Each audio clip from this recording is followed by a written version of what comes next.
Salam Romo, Suster, Bapak, Ibu, dan saudara-saudaraku yang terkasih. Dari bacaan surat Ibrani ayat 5, 7-9, saya tersentuh dengan ayat 7 dan 8 yang berbunyi, dalam hidupnya sebagai manusia, ia telah mempersembahkan doa dan permohonan dengan ratap tangis dan keluhan kepada Dia yang sanggup menyelamatkan dari maut, dan karena kesalehannya ia telah didengarkan, dan sekalipun ia adalah anak, ia telah belajar menjadi taat dari apa yang telah dideritanya. Saya sangat tersentuh dengan ayat ini karena saya benar-benar mengalami bahwa mengikuti Yesus memang harus memikul salib. Sebelum saya ikut Yesus, hidup saya tidak terarah karena damai dan sukacita belum saya temukan. Pada suatu malam, saya berkunjung ke rumah teman yang beragama Katolik. Di sana saya melihat mereka sedang berdoa dan memuji Tuhan dengan bernyanyi. Ketika mendengar mereka, hati saya merasa begitu damai. Damai yang selama ini belum pernah saya rasakan. Sejak saat itu, saya memutuskan untuk mengikuti Yesus. Keinginan saya untuk mengikuti Yesus begitu kuat, namun saya takut mengungkapkan hal ini kepada orang tua saya, sehingga saya dengan diam-diam saya mengikuti katekumen. Barulah setelah kurang lebih 5-6 bulan saya mengikuti katekumen, saya berani menyampaikan niat saya untuk menjadi Katolik kepada ibu saya. Setelah menyampaikan tentang hal ini, ibu saya seketika menjadi diam dan tidak berbicara apapun,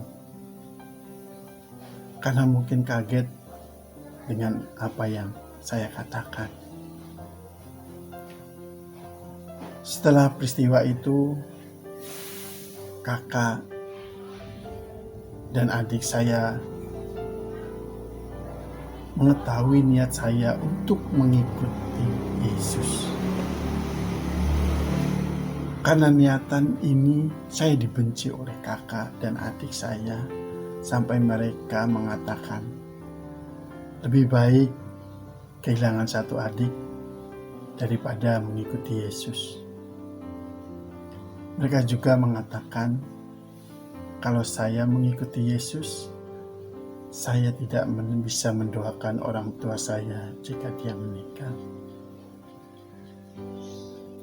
Tidak berhenti sampai situ saja.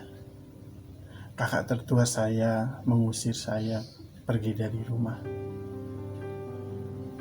Tetapi dihalangi oleh ibu saya. Dan sejak saat itu, saya diperbolehkan mengikuti Yesus oleh ibu. Dan ibu berpesan, kalau kamu mengikuti Yesus, kamu harus menjalaninya dengan baik. Hati saya menjadi lega, dan saya melanjutkan katekumen saya sampai saya dibaptis dan menjadi Katolik.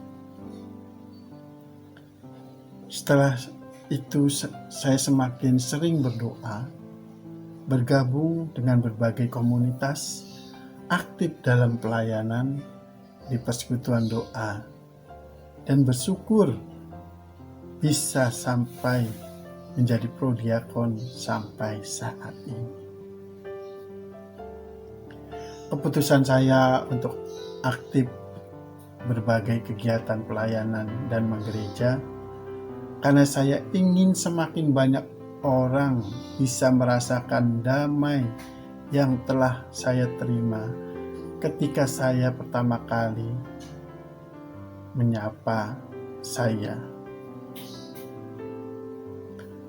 Saya ingin menjadi teman seperjalanan bagi kita semua yang memikul salib sebagai risiko pemuridan dalam mengikut Yesus.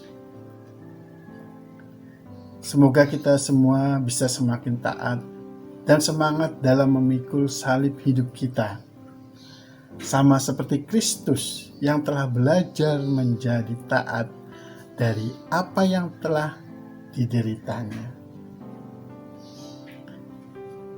Demikian sharing saya.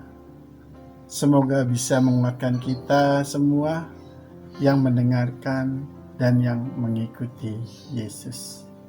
Amin. Berkah dalam